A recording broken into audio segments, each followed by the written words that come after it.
എന്തെങ്കിലും പറഞ്ഞിട്ടുണ്ടായിരുന്നു ഷമീർക്ക? ഇല്ലടാ. എന്തേ? ഒന്നും പറഞ്ഞിട്ടില്ലല്ലോ. ഏയ് ഒന്നുമില്ല, ആളാകെ വിഷമിച്ചിരിക്കണ്ടല്ലോ. എന്തിനാ? എന്താ കാര്യമൊന്നും ചോദിച്ചില്ലേ നീ? അല്ല, ഞാൻ ചോദിച്ചു. എന്നിട്ട് എന്താ അവളൊന്നും പറഞ്ഞല്ലേ? എന്താ കാര്യമൊന്നും പറഞ്ഞല്ലേ? നിങ്ങളെന്തോ വള്ളീനെന്തോ വിളിച്ചു എന്നൊക്കെ പറയുന്നുണ്ട്. അയ്യേ, അതിനാണോ? നീ വന്നേ, നമുക്കൊന്ന് ചോദിക്കാം.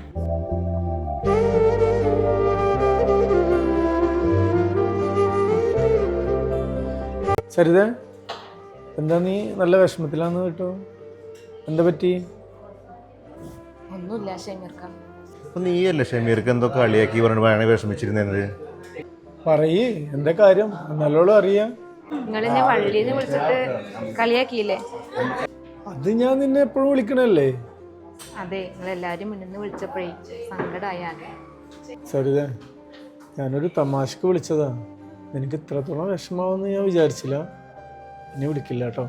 പിന്നെ നമ്മളൊക്കെ കൂടപ്പുറപ്പെടാന്ന് വിചാരിച്ചിട്ടാണ് അങ്ങനെ വിളിച്ചത്. ഷമീർക്ക, നിങ്ങൾ നീ അങ്ങനെ തന്നെ വിളിച്ചോ. എനിക്ക് പെട്ടെന്ന് സങ്കടം വന്നപ്പോൾ പറഞ്ഞതാ. നിങ്ങളുടെ കളിയാക്കലും ദേഷ്യപ്പെടലൊന്നും ഇല്ലെങ്കിലേ ഇവിടെ രസം ഉണ്ടാവില്ല. അതെ ഷമീർക്ക, നിങ്ങൾ എപ്പോഴും ഉള്ള പോലെ തന്നെ വേണം, എന്നാലേ ഞങ്ങൾ ഹാപ്പി ആവുള്ളൂ. ഒന്നും വേണ്ട, അത് ശരിയാവില്ല ശശി. നിങ്ങളെ വിഷമിപ്പിച്ചിട്ടുള്ളൊരു സന്തോഷമൊന്നും നമുക്ക് വേണ്ട. അതുകൊണ്ട് ഇനി ഷമീർക്ക, അതെ, നമുക്ക് ഷമീർക്കാനോടൊന്ന് സംസാരിക്കണ്ട.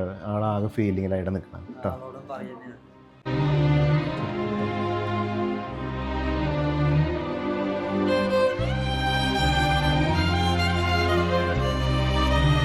ഷമീർക്ക, അപ്പൊ ഷമീർക്ക ഇനി ഒരിക്കലും ഞങ്ങളോട് കളിച്ച് ചിരിച്ച് സംസാരിക്കില്ല?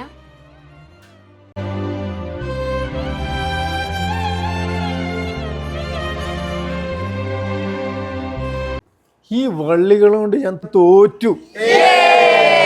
ഇന്നുവരെ കണ്ടതില്ല ഞാൻ